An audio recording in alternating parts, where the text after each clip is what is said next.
Today on the Matt Walsh Show, Politico publishes a hit piece against a few young Republicans who made edgy jokes in a group chat. Meanwhile, leftists openly celebrate political violence and the murder of children. They want us to take their hand-wringing over a random group chat seriously. We shouldn't. Also, leftists protest ICE in the nude. Why do they always feel the need to take their clothes off? There's actually an answer to that question. We'll talk about it. And CNN worries that the male gaze, quote unquote, has made a comeback. What does that even mean? We'll talk about all that and more today on the Matt Walsh Show.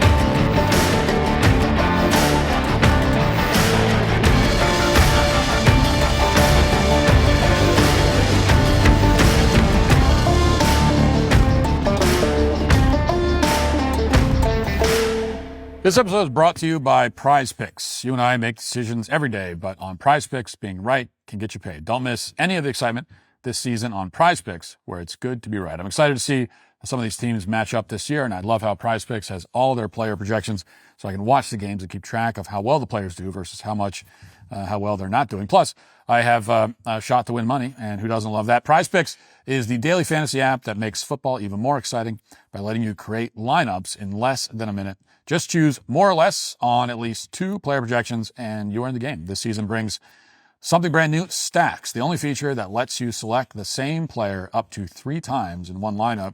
So if you're confident in a quarterback's passing, rushing, and touchdowns, you can put all those projections together with options like flex play for added wiggle room or power play for bigger potential payouts, plus features like injury reboots that protect your lineup if a player leaves early. Prize Picks puts you in control. Available in over 40 states with fast and secure deposits through Venmo, Apple Pay, MasterCard, and more.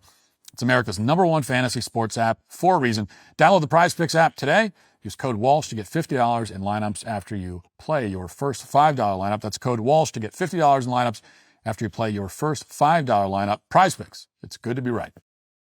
In just the past few months, conservatives have seen tens of thousands of Democrats openly celebrate the murder of Charlie Kirk, just as they celebrated the murder of the United Healthcare CEO and just as they celebrated the attempted assassination of Donald Trump. We've seen Antifa mobs surrounding ICE vehicles and assaulting officers, only for Democrats to order the local police to stand down. We've seen Democrats vandalize dozens of cars because of Elon Musk, only to suffer no criminal consequences whatsoever in states like Minnesota. We've seen Democrat politicians react to transgender mass shootings at Christian churches by defending the so-called trans community rather than the Christians who are being slaughtered. We've also seen the entire Democrat Party rally around their nominee for Attorney General of Virginia, Jay Jones, after he openly fantasized about the murder of children, specifically the children of his political opponents. To this day, not a single prominent Democrat has called on Jay Jones to drop out of the race. Not a single one. In fact, the Democrat candidate for governor of Virginia, Abigail Spanberger, grinned like a sociopath when she was asked about Jay Jones during a recent debate. There are 2 conclusions that we can draw from all this. First, Democrats are the party of political violence. They commit political violence all the time. They celebrate it. We know that. And secondly, Democrats stick together. When Democrats are caught on camera attacking federal officers or talking about killing children in text messages, the leadership of the Democrat Party doesn't issue any kind of condemnation. They don't call for anyone to lose their job. Instead, if they decide to say anything at all, Democrats will blame their victims. After all, their victims are fascists and Nazis. They deserve what they get in the eyes of the left. In a political environment like this, if you can even call it a political environment, the only way for an opposing party to survive is to understand the situation that we're in and the rules that the left is playing by. Now, that's not to say that we should endorse political violence or celebrate violence. Obviously, we don't do that under any circumstance. But at the same time, we need to adopt a kind of wartime footing, okay? Because this is a culture war. We have to avoid unnecessary infighting. We can't place a premium on decorum or civility right now. We don't have the luxury for that. We have to start acting like a movement that is going to be slaughtered in the literal sense if we don't recognize the nature of our enemy and unite in an effort to defeat them. because that's exactly the position that we're in. What we saw yesterday reveals that a lot of powerful conservatives, even after everything we've seen this year, are still somehow blind to this reality. In response to a hit piece published in the Virginia-based newsletter known as Politico, several conservatives lost their jobs, were condemned by various GOP organizations, including the Young Republicans, which bills itself as the oldest youth-focused political organization in the United States. They're supposedly key to the Republican Party's outreach to young people, which is obviously a critically important objective. And they just completely caved right away. Now, I'm not going to quote extensively from the Politico hit piece or use any of the conservatives' names that are mentioned in it. Instead, I'll show you the precise moment that everybody on the right, from the party's leaders on down, should have just stopped taking this article seriously. And here it is.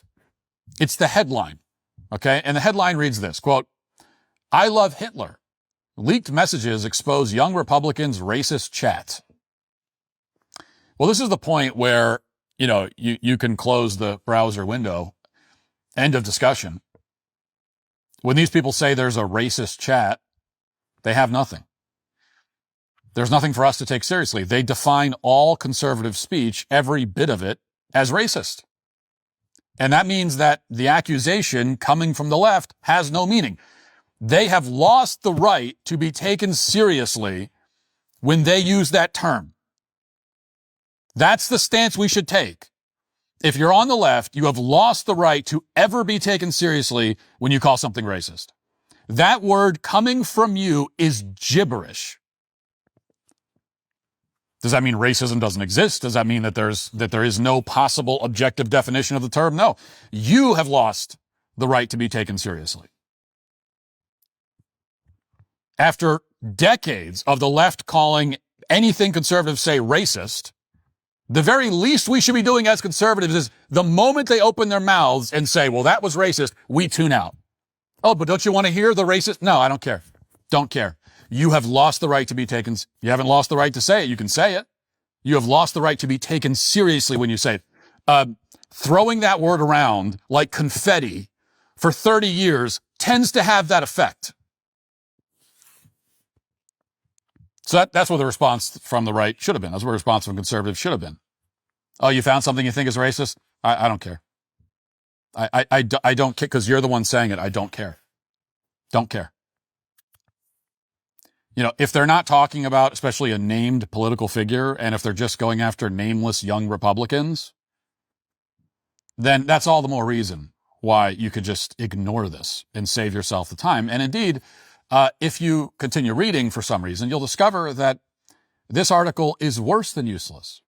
It's about a bunch of college students and recent college graduates in a private group chat making edgy comments and dumb jokes. There's a grand total of one guy who's mentioned in this article who works in the Trump administration. And he didn't make a single comment that Politico quoted. So they're faulting him for, reading some random kid say, I love Hitler. Actually, they're not even doing that because they don't even know that he read any of these messages.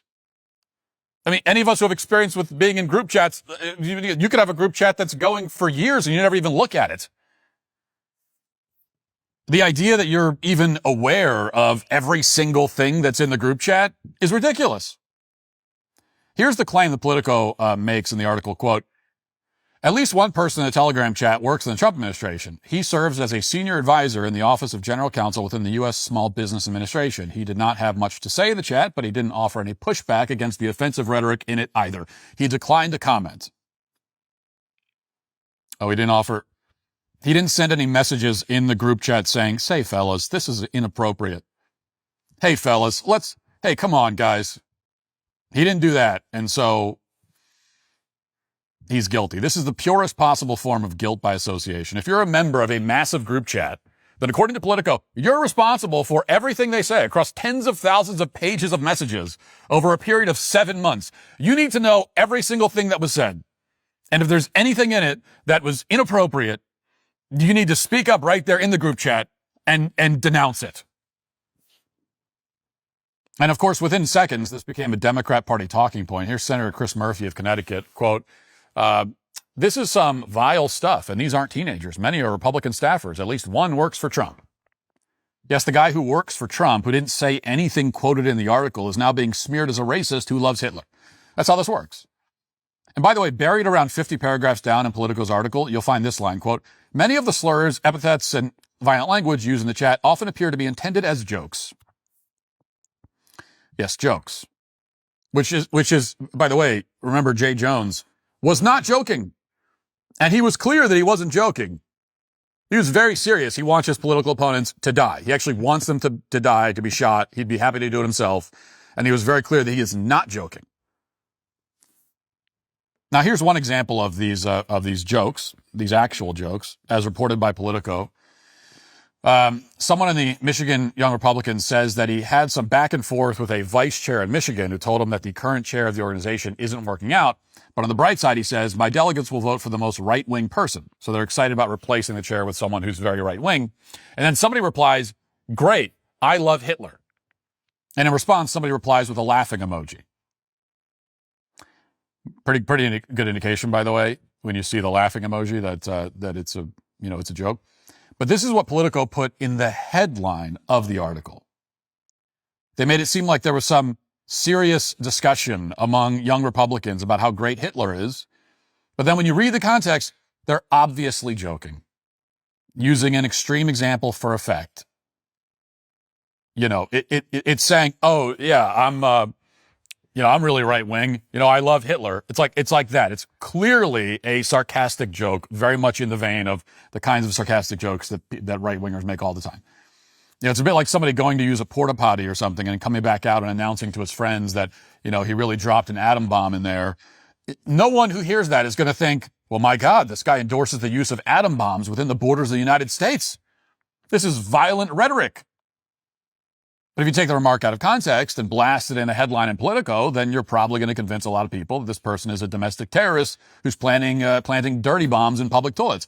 That's why, in general, it's a bad idea to take private jokes between small numbers of people, and many of whom are not public figures at all, and not relevant publicly at all, and then publish them in a news article.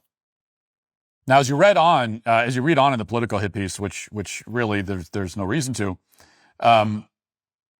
You get paragraphs like this, quote, the private rhetoric isn't happening in a vacuum. It comes amid a widespread coarsening of the broader political discourse and as incendiary and racially offensive tropes from the right become increasingly common in public debate. Last month, Trump posted an artificial intelligence-generated video that showed House Minority Leader Hakeem Jeffries in a sombrero beside Senate Minority Leader Chuck Schumer, whose fabricated remarks were about trading free health care for immigrant votes, a false, long-running GOP trope.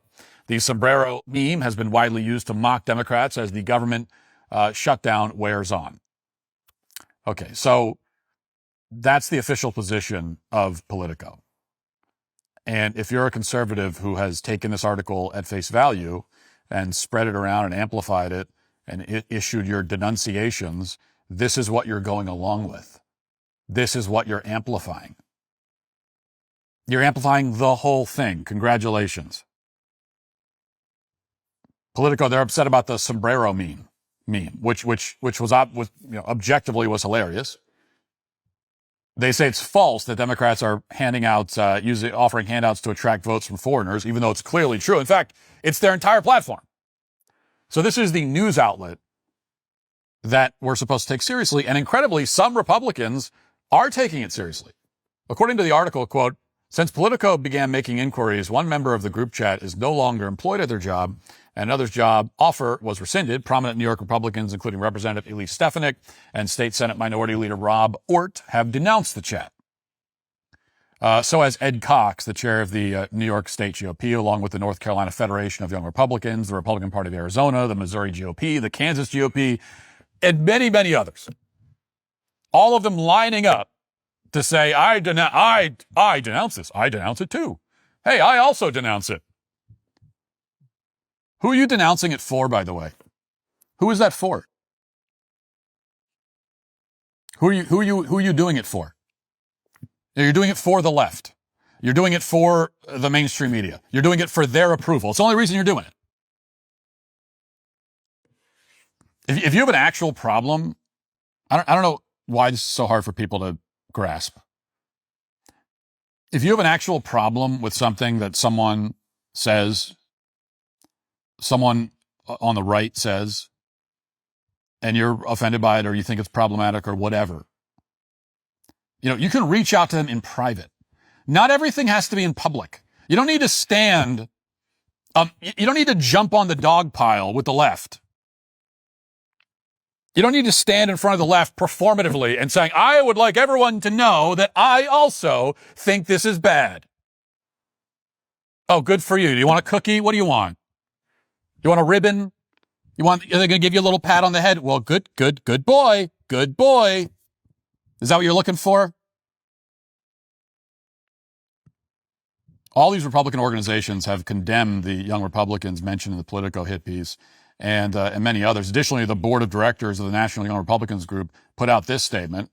It says, quote, we're appalled by the vile and inexcusable language revealed in the Politico article published today. Such behavior is disgraceful, unbecoming of any Republican, and stands in direct opposition to the values our movement represents. Those involved must immediately resign from all positions within their state and local young Republican organizations. We must hold ourselves to the highest standards of integrity, respect, and professionalism. That's from the board of directors. All involved? Really? So what do you mean all? So everybody in the group chat? All of them should lose their jobs? Should be done? This is how quick we are? Anyone who's even like in the chat, you're ready to just throw them all to the wolves? Now, this response is indistinguishable from the statements released by various Democrats in response to this story, none of whom have condemned Jay Jones for wishing death on the children of conservative parents. None of them have. Chuck Schumer posted this statement, for example, in response to the Politico hit piece, quote, sickening, revolting, vile. This makes you want to throw up. This is the kind of garbage that the worst kinds of people say when they think nobody is watching. And where are Republican leaders from Trump on down condemning these comments swiftly and unequivocally? I'm waiting to hear it. I mean, you almost have to stand in awe and admire the sheer gall of a statement like this. He's stating in no uncertain terms that Democrats can wish death on their political opponents, but conservative college students can't make offensive jokes in a private group chat. That's when he's sickened. Okay, this scumbag, this son of a had nothing to say when you got the future attorney general of the state of Virginia is saying that his political opponents should be shot in the head and killed along with their children. Was Chuck Schumer sickened? Was he sickened by that? Did he want to throw up? No. When you had thousands of leftists, thousands of them for weeks celebrating the fact that one of the most prominent conservatives in the country was shot in the throat and killed on camera and wishing for the same fate to befall other conservatives, was Chuck Schumer sickened? Was he sickened by that? Did he want to throw up? Did his tummy hurt? No. Nothing to say about it. Nothing at all.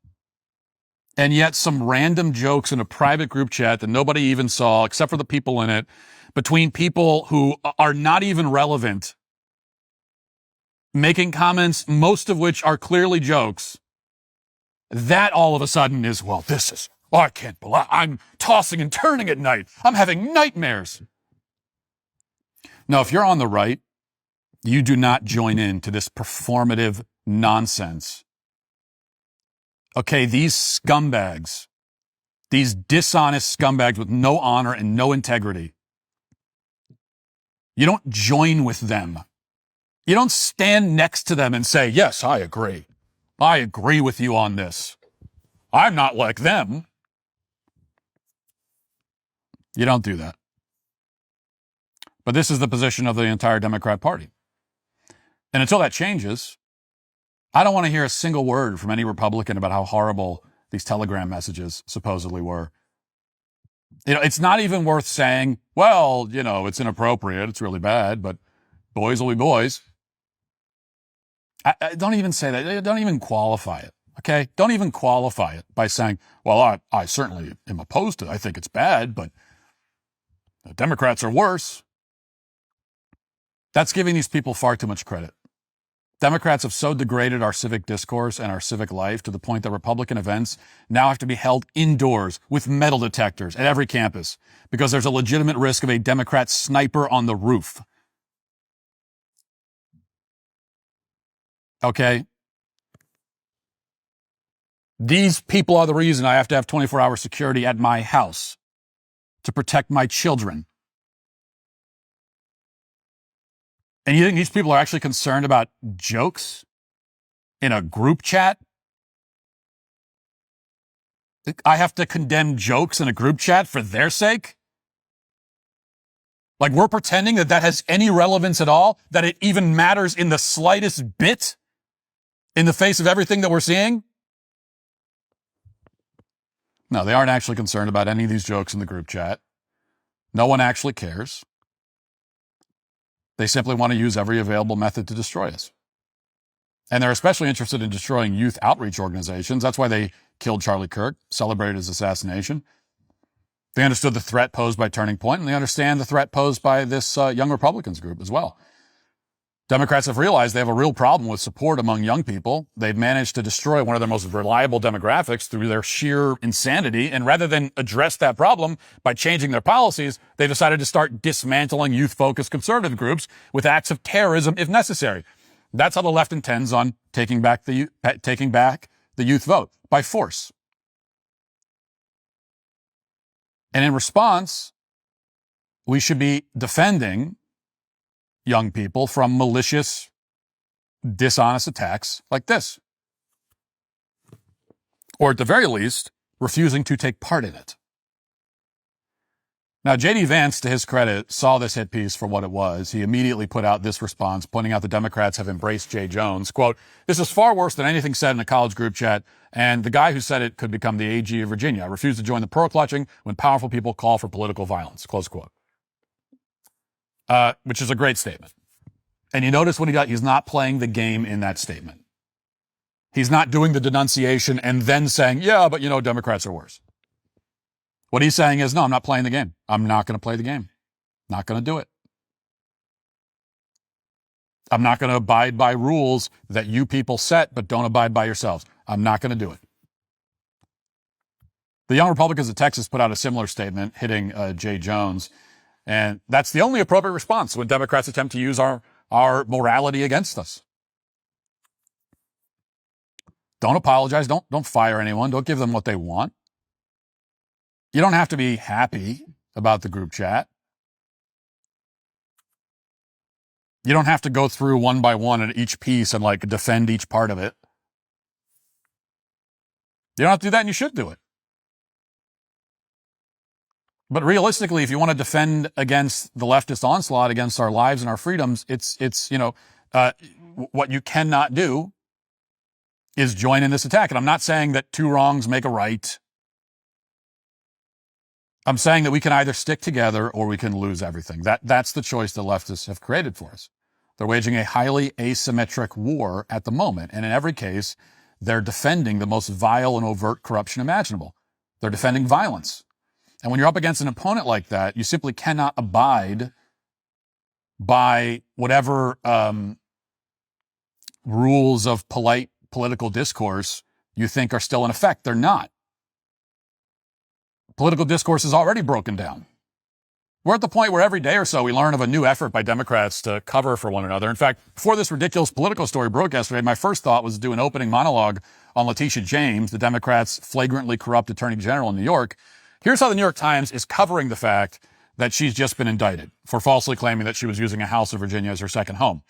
This is the Times headline. Quote, "In the eye of a political storm, a tiny yellow house in Norfolk, Virginia, Attorney General Letitia James of New York purchased the $137,000 home for a grandniece who needed tranquility. Prosecutors say it's an impermissible investment property." An impermissible investment property. So they're portraying Letitia James as a saintly figure who purchased a home for a relative who needed tranquility. Meanwhile, here's how the New York Post is covering the same story. Quote, "New York's top law enforcer is housing a cop-hating fugitive fugitive relative with a lengthy felony rap sheet who was twice arrested for assaulting police officers at one of her Virginia homes, according to court documents. State Attorney General Letitia James's grandniece, Nakia Thompson, 36, is currently wanted for absconding from North Carolina after failing to complete the terms of her parole following the 2011 arrest in Winston-Salem. Thompson has also been repeatedly arrested and cited in Virginia since moving there with charges including possession of burglary tools, contributing to the delinquency of a minor, and grand larceny. Oh, well, that changes things a little bit.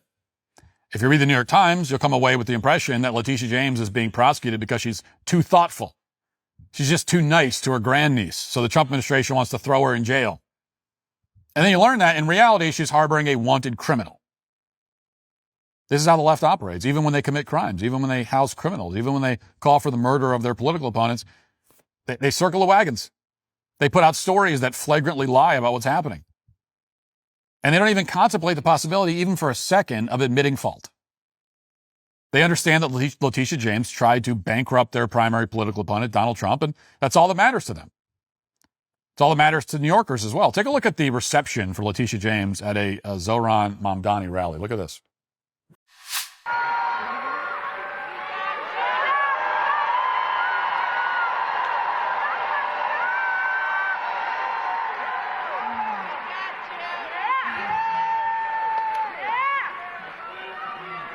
I love you. I love you. I appreciate you, and I've got your back.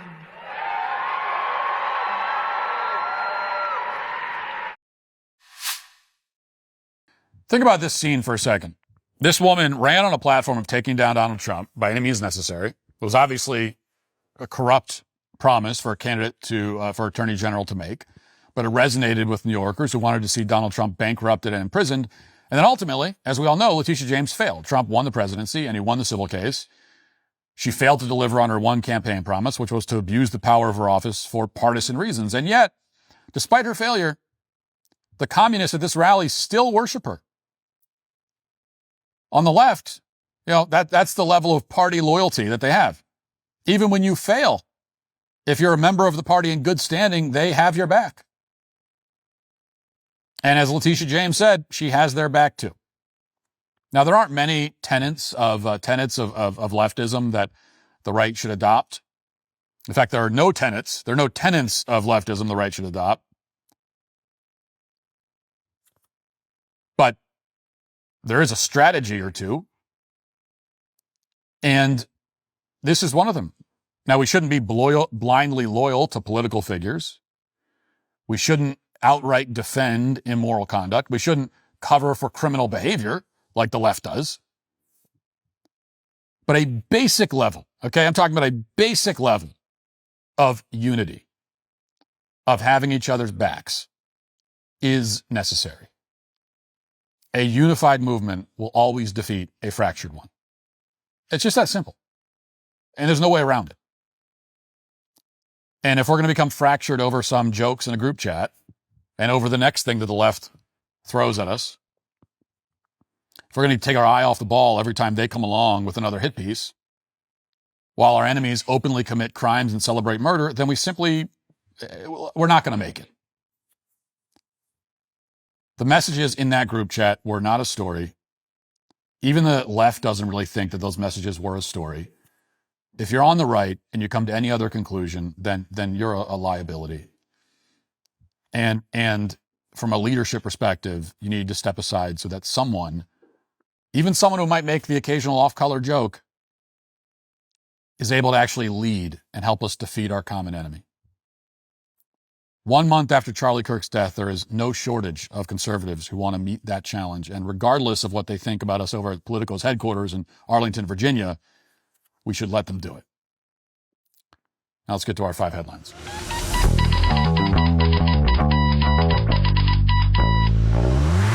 Honestly, I never thought much about switching up my bedding with the seasons. Sheets are sheets, right? Well, wrong. One Boll and Branch bundle upgrade later, and my bedroom actually feels like a retreat instead of just where I crash after a long day of talking about the stupidity in our culture. Their 100% organic cotton isn't some flimsy stuff that falls apart after a few washes, and I'm actually looking forward to those crisp fall nights. I'm not usually the guy who gets excited about bedding, but, Boll and Branch's bed bundles just make a lot of sense. Instead of piecing together sheets, blankets, and whatever else one by one, like you're building IKEA furniture, you just click once and get everything you need for a decent night's sleep. They've got different bundles depending on whether you're the type who runs hot, cold, or just want to feel like you're sleeping on a cloud. And before you ask, yes, it's all made from 100% organic cotton, so you can feel good about yourself while you're passed out for 8 hours. Plus, they throw in a 30-night guarantee because they're confident you won't want to return to your old sad sheets. Honestly, it's probably the easiest room upgrade you'll ever make. We just added these sheets to the kids' room also, and my wife keeps commenting on how they actually get softer with every wash, which is pretty much the opposite of every other bedding we've ever bought. After trying them, we just can't go back. Cannot go back to the old ways. Boll and Branch makes upgrading your bed easier than ever with curated bundles for a sanctuary of comfort. For a limited time, get 20% off bed bundles plus free shipping and returns at bollandbranch.com/Walsh. That's Boll and Branch, BOLLAND branch.com/Walsh to save up to 20% and unlock free shipping. Exclusions apply. All right, let me paint you a picture. It's Tuesday morning. You reach for your supplements and vitamins and empty bottle. Great. Well, now you got to spend your lunch break driving to some overpriced vitamin store because you forgot to reorder again. Or, hear me out, you could just make it automatic. I became a Balance of Nature preferred customer because, honestly, I have better things to do than remember when I'm running low on supplements. Every 28 days, they just show up like clockwork, no brain power required. And here's the part that it's actually pretty great. You get the lowest price they offer every single time. No coupon hunting, no flash sale nonsense, just the best price automatically every time. Oh, and shipping, totally free every month. Nice to see a company that doesn't nickel and dime you to death. But here's what really surprised me. You get your own personal health coach, an actual human who checks in with you and helps keep you on track. They look at the whole picture, mind, body, spirit, pretty solid approach if you ask me. And look, consistency isn't about being perfect. It's about showing up every day. And the easiest routines are the ones that you don't have to think about. Go to balanceofnature.com, use promo code Walsh for 35% off your first order as a preferred customer. Plus, get a free bottle of fiber and spice. That's balanceofnature.com, promo code Walsh. Your future self will thank you. All right, it's funny because I posted about this Politico thing on X, and of course a bunch of liberals responded, some conservatives too, and said that, I'm just being defensive of the group chat because I'm worried about my own group chats coming out. And what's her name? Who's the overweight Mexican chick? Olivia or something. She posted that in response to me, and others have said the same, that, Republicans are worried about. But here's the thing, joke's on them. I hate group chats, okay? I never participate in group chats. I get added to group chats constantly. I either leave them or just say nothing. And not because I object morally to whatever's, but just because what is a group? A group chat is a constant, never-ending string of small talk that just is beamed directly into your phone at all hours of the day. There's very rarely any kind of real substantive conversation going on. Of course, that's not what it's for. It's just it's like your small talk line. So if I am in a group chat, I'm the guy who says nothing in the group chat. And you wonder if I'm dead or changed my number. And then sometimes, this happened recently, a conversation will start in the group chat about why I'm not participating in the group chat. And there'll be people speculating, did he change his number? And I still just say nothing. I observe. I'm like Batman standing on the edge of the building at night, looking down over Gotham, cape blowing in the wind. That's me in the group chat. My favorite group chat move is to say nothing at all for years. Like years. And then 6.5 years later, send one meme with no additional comment, no context, and then disappear into the night for another 6 years. I'm like a cicada in the group chat. Every 17 years, I emerge. I treat group chats like Daniel Day-Lewis treats films. It's once a decade, you'll get something. Which means that if Politico released 7 months of my group chats, it would just be nothing. It would be me not saying anything. So you need a much longer. It's like you'd have to get like 20 years. to find 2 or 3 messages from me somewhere buried in there. So it'll be a challenge. It'll be a challenge. New York Post says this: a pair of crazed climate activists were busted Sunday after hurling red paint at a mural of Christopher Columbus in a bizarre caught-on-camera art attack at a Spanish museum. The 2 vandals, members of the radical group Futuro Vegetal, were caught on shocking video throwing red paint at First Tribute to Christopher Columbus, a massive mural of the Italian-born explorer painted in 1892. So we have here's the footage of that. Let's watch that.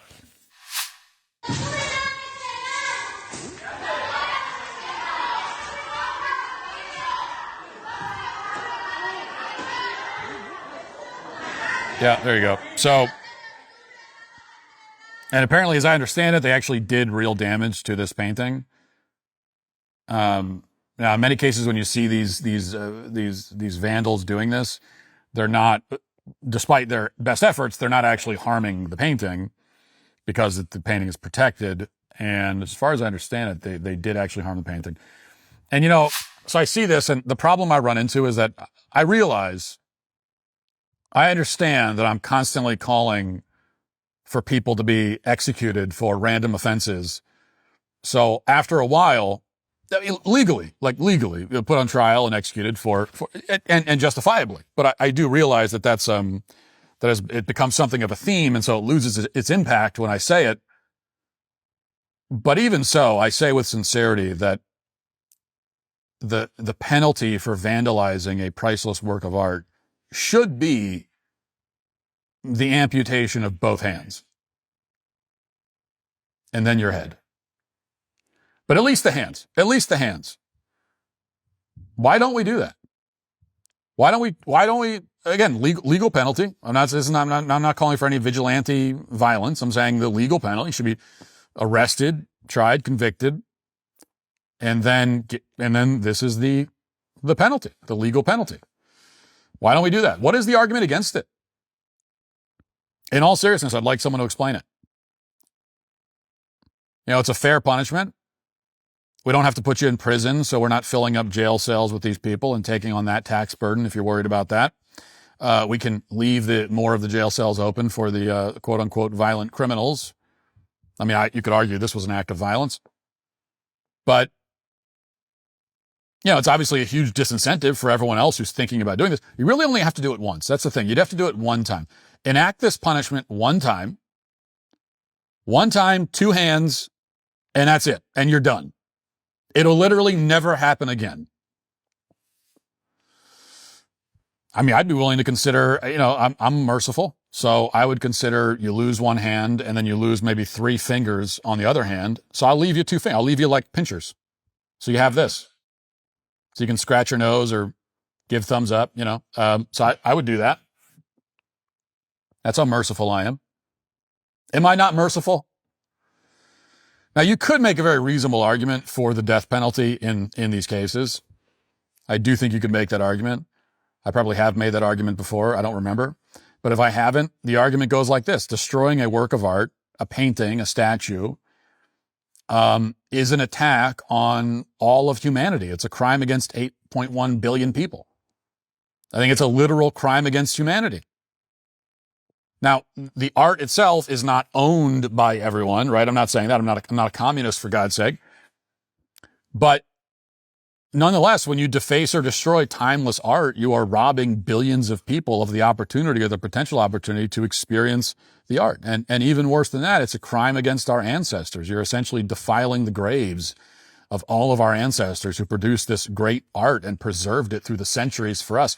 I mean, not only was this produced, but it was all of the effort to preserve this through the generations.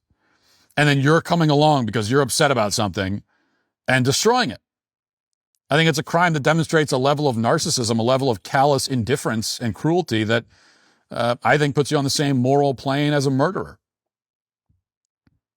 Which is why you could make the argument that people who spill paint on a piece of art, it's especially a old, timeless, a classic, a masterwork, deserve to be tried, convicted, and given capital punishment. I mean, you could make that argument.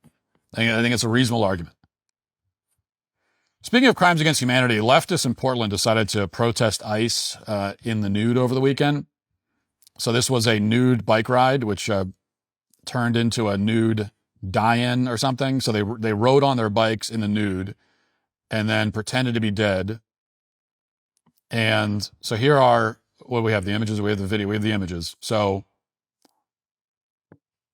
well, you see some of these images here. These are the images that my editors deserve hazard pay for having to deal with. And they decide. So I wasn't sure how they deal with it. Would they just blur the whole thing, or would they go through individually and blur each grotesque naked body? It looks like they went through individually and blurred all the bodies. So that's, sorry you had to do that. But anyway, so there it is. Of course, you look at that and it's like, can you imagine the stench in that crowd? It's like a porta potty baking in the sun. Like a badly maintained petting zoo, it probably smells like a refrigerator packed with meat where the power's been out for 95 days. Just awful is what I'm saying. And I was also thinking about this, if I had to describe or explain the left-right divide with one fact, it would be this: that if you see a protester, and I know this is not revelatory, but if you see a protester waving an American flag, he's conservative, right? He's on the right. And it wasn't always that way, but it is that way now. You don't know what they're protesting. You have no idea what they're upset about. If he's waving an American flag, it's conservative. So you know that right away. If you see a protester take off his clothes, he's a liberal. Like 100% of the time. 100%. If you see a naked person in public doing anything at all, really, but especially engaging in any kind of political demonstration, you automatically know that you don't have to know, you don't know what they're talking about, you don't know what they're upset about, you know that they're liberal. And the entire history of naked political protests, 100% of them, without exception, have been on the left. I've attended a lot of right-wing political protests and demonstrations in my day. I've never seen a single naked person at any of them. Thank God. And that's kind of an interesting fact. We take it for granted. But why is it? I think it's worth thinking about. I mean, you don't want to think about it. You don't want to imagine it, but it is. Like, why does it work that way? Why do people keep taking your clothes off? I mean, we could debate who is responsible for the most of the political violence. It's not really a debate. The answer is the left by far, obviously. But there's no debate to be had about who is responsible for the most indecent exposure. Who is the most likely to flash their genitals in public in an effort to make a political point? The answer is always the left. 100% of the time. Literally never the right. And again, I think that's a disturbing fact. It's also an interesting fact to ask, like, why? Why are you doing this? Why do you keep doing this? And there's a simple reason for it, which is that for the left, everything comes back to sex, always. Everything's about sex. For the left, the thing that drives them, the thing that animates them, the thing that lies at the center of their whole political project is just sex. That's what it always comes down to. Even an issue that seems totally unrelated, totally non-sexual, ultimately still comes back to sex. Immigration. Like, what are they upset? Well, I think this was an ICE protest. So what does being naked have to do with it? Why do you need to show people your naked body to make a point about ICE? What does it have to do with anything at all? And you would think that, well, these things are not connected. I mean, so the left, they have this, they can't think beyond their own genitals. They cannot think beyond their own sexual desires, their own often perverse sexual desires. Everything comes back to that all the time. They can't get past it. And you would think with immigration, how is that connected? Well, it's not exactly clear in their minds. Like, if you were to ask any of those people, if you were to go up to them, if you were to brave that storm and go up to one of those naked people on the road and say, why? What are you doing? And they would say, oh, I'm protesting ICE. And then you say, well, why? But why? Why are you doing it? Why do you have to do it naked? they wouldn't be able to explain it. I don't think they'd be able to explain why they need to flash their genitals in order to make a point about immigration policy. They wouldn't be able to explain it. But if they were to try to make, if we were to try to make some kind of sense of it, the answer is that they desire to erase our borders and undermine our sovereignty because they want to destroy our national identity. They want to destroy traditional American culture. And why do they want to destroy that? Well, because they believe that it's patriarchal and oppressive. And they want to get rid of this patriarchal oppression so that they can run around naked and have sex with anyone they want. So you see, it only takes like three or four turns it takes to get from immigration policy to sex. And usually it doesn't even take that many. Usually it's like 1-to-1. Connecting the dots is usually 1 dot here, 1 dot there, and boom, you're right back at sex. That's usually the way it goes with the left. But with something like immigration, it takes a couple more, it's a couple more turns. It goes there and there and there. And oh, okay, yeah. Because that's all these people care about. It's really the only thing they think about. The only thing they care about. This is what it always comes back to. You guys ever read protein bar labels and feel like you're reading off a candy bar? Most protein bars are loaded with sugar and processed junk that leave you bloated and unsatisfied.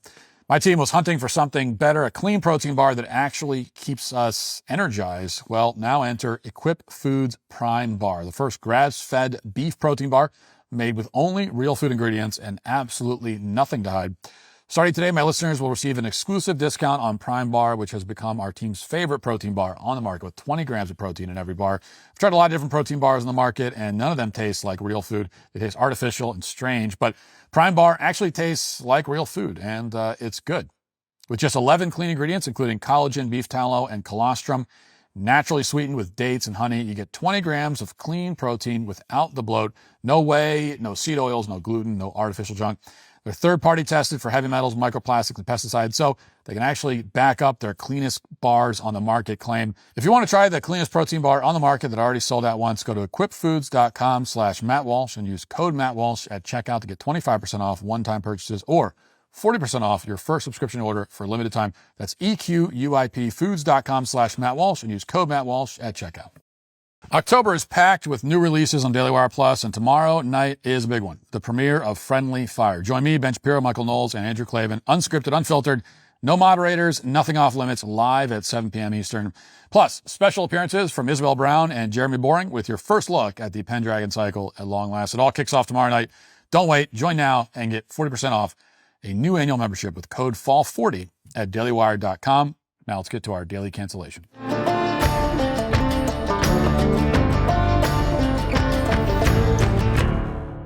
For our daily cancellation today, we have an article in CNN written by a woman named Madeline Holcomb with this rather hilarious title: After years of progress on gender, the male gaze is back. Now, the article itself is very long, appears to have been written with the help of AI. Now, I can't prove that. I don't know for certain that it's the case, but as someone who suffered through the experience of reading the entire thing for some reason, I can say that it seems like the writer fed a few prompts into ChatGPT and told it to spit out a 3,000-word feminist essay. And if that's not what she did, she may as well have done that. There's really no reason to waste your time actually writing a soulless, banal, needlessly wordy essay that just repeats the same tired talking point over and over again. ChatGPT can handle that just fine. I'm very against AI taking over and doing everything, but if that's what if you're looking to make a pointless, soulless essay, then you might as well just have AI do it. Anyway, here's how Madeline GPT begins the article.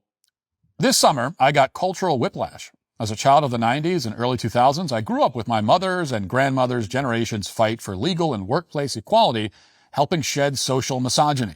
In the past decade in particular, I saw the evidence of progress in my media diet.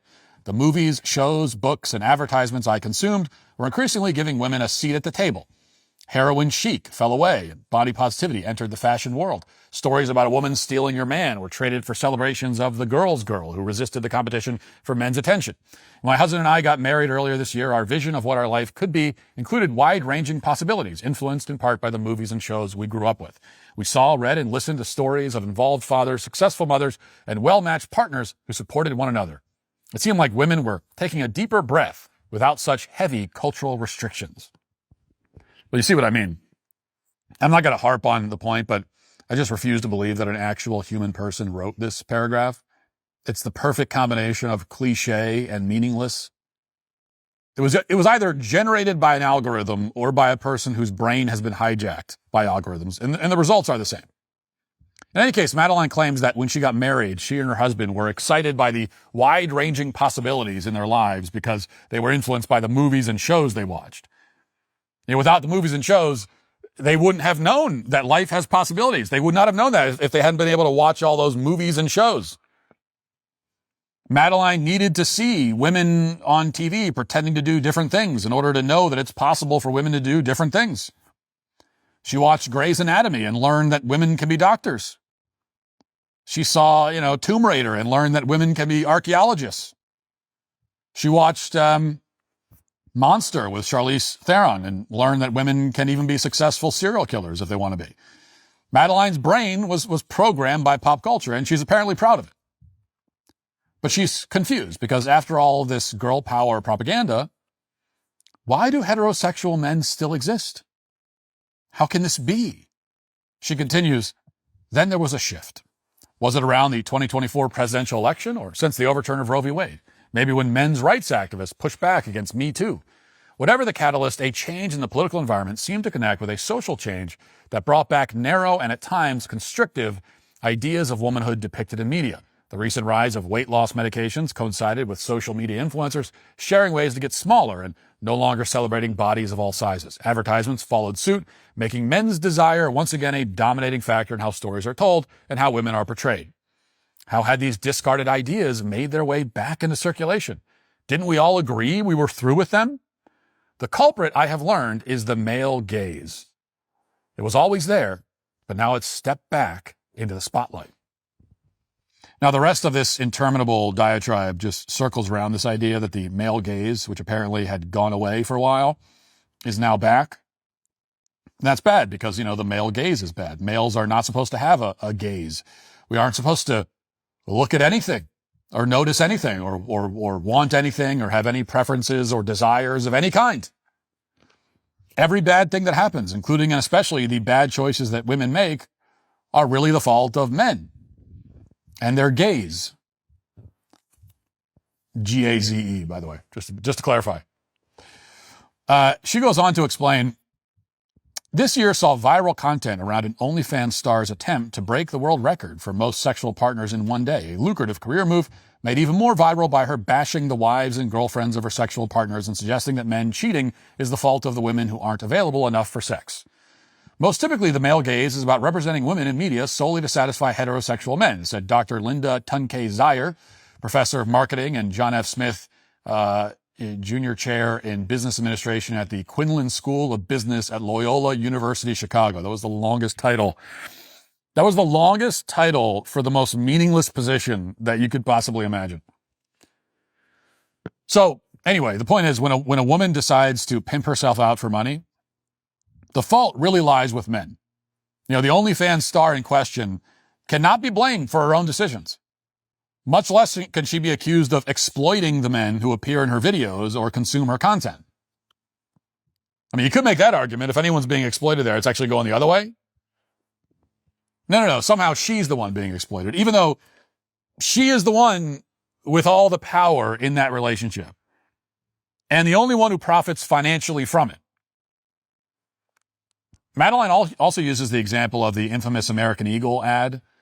Infamous for no reason. There was no reason for it because it was totally inoffensive. But Sydney Sweeney was evidently compelled through the hypnotic force of the male gaze to appear in the ad and objectify herself. So this is your typical feminist claptrap where women are presented as both empowered and utterly helpless at the exact same time. But I want to focus very briefly, just for a moment, on the question that the author posed that we read a couple minutes ago. And she wrote again, how had these discarded ideas made their way back into circulation? Didn't we all agree we were through with them? Now, the idea, again, is just heterosexuality. That's really it. That's the idea she's talking about. Men are attracted to women. Women are attracted to men. Men do things to attract women. Women do things to attract men. That's the idea. This basic fact of human existence. And guess what? That basic fact of human existence was never discarded and can never be discarded. It was denied by the ideological movement that Madeline has unthinkingly aligned herself with. But human society itself can never get rid of it. And the most telling part of it is when she said, well, hadn't we all agreed? Oh, really? You think we all agreed? Living in such a bubble, she thinks everyone agreed. Like we all agree that we're just done with heterosexuality completely. We all agreed to this total rejection of the only thing that keeps human civilization going. Hadn't we all agreed? Hadn't every single person on the planet agreed to this? Well, no, we certainly never agreed that we were all through with this fact of existence. Even if we had agreed, it wouldn't change the fact. There was no agreement. There was instead a demand from Madeline's side. And now she is lamenting that that demand was not met. She is lamenting, essentially, normalcy. And that is what this is really about. And that is why she is today canceled. That'll do it for the show today. Thanks for watching. Thanks for listening. Talk to you tomorrow. Have a great day. Godspeed.